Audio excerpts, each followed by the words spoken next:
नमस्कार दोस्तों, मेरा नाम है दर्शन। मैं आपका बहुत बहुत स्वागत करता हूं हमारे चैनल क्राइम वर्ल्ड में। आज हम आपको जो कहानी सुनाने जा रहे हैं, ये कहानी है दिल्ली की श्रद्धा की, जिससे पूरा देश सहम उठा। एक शख्स जिसने हैवानियत की सारी हदें पार कर दी, जिसकी आप कल्पना भी नहीं कर सकते। दिल्ली देश की राजधानी, करीब 2 करोड़ की यहाँ आबादी है और 2 करोड़ के बीच सिर्फ 90,000 पुलिसकर्मी तैनात हैं। सभी लोग अपने काम में मस्त थे, अपना काम कर रहे थे। इसी बीच एक शख्स ठीक रात को 2 बजे उठता है। उसके पास एक बैग रहता है। वो कभी जंगल की तरफ जाता है, उसमें से कुछ निकालता है और फेंकता है, फिर वापस घर आ जाता है। फिर घर आकर आराम से सो जाता। वहीं उसका रूम था। रूम में भी एक फ्रिज था। उसे जब प्यास लगती, फ्रिज में से बॉटल निकालता, पानी पी लेता। कभी दूध निकालता, चाय बनाकर पी लेता। फिर 2 बजे उठता, नया ठिकाना ढूंढता, बैग में से कुछ निकालता, फेंकता, फिर घर आ जाता।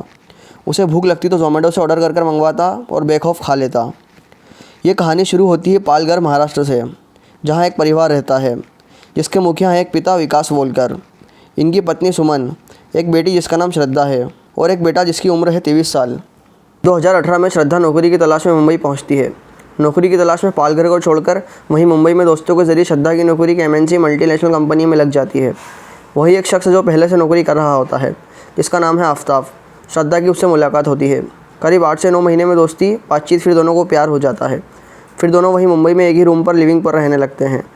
फिर बाद में श्रद्धा अपनी माँ को ये सब बताती है। एक लड़का है आफ्ताब, हम एक दूसरे से प्यार करते हैं और शादी भी करना चाहते हैं। माँ उससे इनकार करती है कि बेटा ऐसा नहीं होगा, तुम हिंदू हो, लड़का मुस्लिम है और कास्ट भी अलग है। फिर ये बात श्रद्धा के पिता तक जाती है। पिता भी गुस्सा करते हैं और बोलते हैं अब इस घर में नहीं आना। वो भी गुस्से में घर छोड़कर चली जाती है। फिर जनवरी 2020 में श्रद्धा की माँ का इंतकाल हो जाता है। वो घर लौटती है। सारी रस्में पूरी करने के बाद फिर से मुंबई लौट जाती है। माँ की मौत के बाद श्रद्धा अपने पिता से कुल 2 बार बात करती है। उन्होंने बताया कि श्रद्धा बताती थी कि आफ्ताब उसे कभी कभी गुस्से में मारता पीटता भी था। पिता ने कहा अपना इरादा बदल लो, वापस आ जाओ, पर श्रद्धा ने कहा नहीं, मैं नहीं आ रही, मैं यहीं रहूँगी। माँ की मौत के बाद पिता से सिर्फ 2 बार श्रद्धा की बातचीत हुई। भाई से उसकी बातचीत बिल्कुल बंद थी। मतलब श्रद्धा यहाँ मुंबई में अकेले आफ्ताब के साथ रह रही थी, पिता भाई वहाँ पालघर में। लेकिन श्रद्धा के कुछ दोस्तों का नंबर उसके पिता और उसके भाई के पास था। वो उन्हीं से श्रद्धा की खैरियत पूछ लेते थे। पर उन्होंने सोचा ऐसा क्यों पूछें। उन्होंने एक नया तरीका निकाला। वो श्रद्धा के व्हाट्सएप और फेसबुक पर जाकर उसका स्टेटस देख लिया करते थे और समझ जाते थे कि मेरी बेटी खैरियत से है। अब कुल मिला के कहानी ये है, अब श्रद्धा आफ्ताब के साथ है। पिता भाई के साथ अब रिश्ते अच्छे नहीं थे। अब धीरे धीरे आफ्ताब के घर वालों को भी यह बात अच्छी नहीं लगी कि एंटी रिलीजन मैरिज है और यही सारी बातें उन्हें अच्छी नहीं लगी।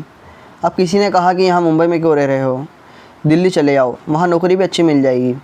तो दोनों ने सोचा रिश्तेदारों से दूर और दोस्तों से दूर दिल्ली चलते हैं, एक नए शहर में अपनी नई ज़िंदगी बिताते हैं। अब दोनों ही छतरपुर में किराए का घर ले लेते हैं। हाउस नंबर D93/1, किराए का एक घर। दोनों ही वहाँ रहने लगते हैं। अब होता यूँ है कि इनके भी झगड़ा शुरू हो जाता है, क्योंकि इनके रिलेशनशिप को 3 साल बीत जाते हैं। श्रद्धा बार बार आफ्ताब को कहती है अब हमें इस रिलेशनशिप को नाम दे देना चाहिए, हमें शादी कर लेना चाहिए। पर आफ्ताब हमेशा इनकार कर देता है, बोलता है शादी की क्या ज़रूरत है, हम सही तो रह रहे हैं। इस बात को लेकर दोनों में झगड़ा शुरू हो जाता है, लेकिन फिर सुलह हो जाती है। ऐसे ही इन्हें 4 महीने बीत जाते हैं। फिर आता है 18 मई का वो दिन, जहाँ बहुत सारी बातें बिगड़ जाती है। अब 18 मई की बात बताऊँ, उससे पहले एक इंसिडेंट और बताता हूँ। चूँकि अब सितंबर का महीना आ जाता है, एक बाप और एक भाई जो कि श्रद्धा की खैरियत उसके व्हाट्सएप और फेसबुक पर देख लिया करते थे। बहुत दिनों से वह उसे ऑन नहीं देख रहे थे। अब उन्हें चिंता होने लगी थी। उन्होंने श्रद्धा के दोस्तों से पूछताछ की। दोस्तों ने बताया अब वो दिल्ली में है, वहीं नौकरी कर रही है और रह भी रही है। उन्होंने बोला चलो ठीक है, उन्हें भी तसल्ली मिल गई। अब सितंबर के महीने में श्रद्धा के भाई के बाद श्रद्धा के एक दोस्त का कॉल आता है कि मैं बहुत दिन से देख रहा हूँ, श्रद्धा ऑन नहीं दिख रही है, उसका फ़ोन नहीं लग रहा है, कोई नया नंबर बदला हो तो मुझे भी दे दो। सभी दोस्तों से पूछने पर लगभग सभी का यही जवाब रहा। तो उसके पिता के मन में भी डर लगा कि बेटी को कुछ हो तो नहीं गया। तो उन्होंने पालघर के एक लोकल पुलिस स्टेशन पर अपनी बेटी की गुमशुदगी की रिपोर्ट लिखवाई और ये भी बताया कि उसकी आखिरी खबर है कि वो दिल्ली में रह रही है, कोई आफ्ताब के साथ। अब पालघर पुलिस ने यह केस भेज दिया दिल्ली के मेहरौली थाने में। अब जो रिपोर्ट है वो मेहरौली थाने में लिखा दी जाती है। श्रद्धा के पिता भी दिल्ली पहुंच जाते हैं और बताते हैं श्रद्धा की गुमशुदगी के बारे में। अब मेहरौली पुलिस वहीं छतरपुर में आफ्ताब के घर जाती है और उससे पूछताछ करती है। पूछताछ में आफ्ताब बताता है कि 18 मई को उसके साथ श्रद्धा का झगड़ा हुआ था। गुस्से में वो घर छोड़कर चली गई और बोली, मैं मुंबई जा रही हूँ वापस से। बहुत पूछताछ के बाद आफ्ताब पुलिस को सच नहीं बताता है, उन्हें गुमराह करता रहता है। फिर मेहरौली पुलिस उसे तसल्ली से बात करने के लिए मेहरौली थाने ले आती है। तसल्ली से बात करने के बाद आफ्ताब ने जो बताया उसे सुनकर आपकी रूह कांप उठेगी। उसने हैवानियत की सारी हदें पार कर दी थी। आफ्ताब ने बताया कि 18 मई रात को खाना खाने के बाद श्रद्धा के साथ उसकी बहस होती है शादी को लेकर। वो शादी के लिए इनकार कर देता है। ये बहस झगड़े में तब्दील होती है और मैंने उसका गला दबा दिया तब तक कि उसकी सांस बंद नहीं होती। अब श्रद्धा मर चुकी थी। अब जब श्रद्धा मर चुकी थी उसकी लाश वहीं कमरे में थी, पर आफ्ताब बिना किसी डर के और अफसोस के बेड पर आराम से सो जाता है। अगली सुबह वह उठता है और एक तिलक इलेक्ट्रॉनिक नाम की दुकान से एक फ्रिज खरीदता है। अगली दुकान से वह एक आरी खरीदता है। फिर आगे जाकर वह एक बैग और कुछ पॉलीथीन खरीदता है।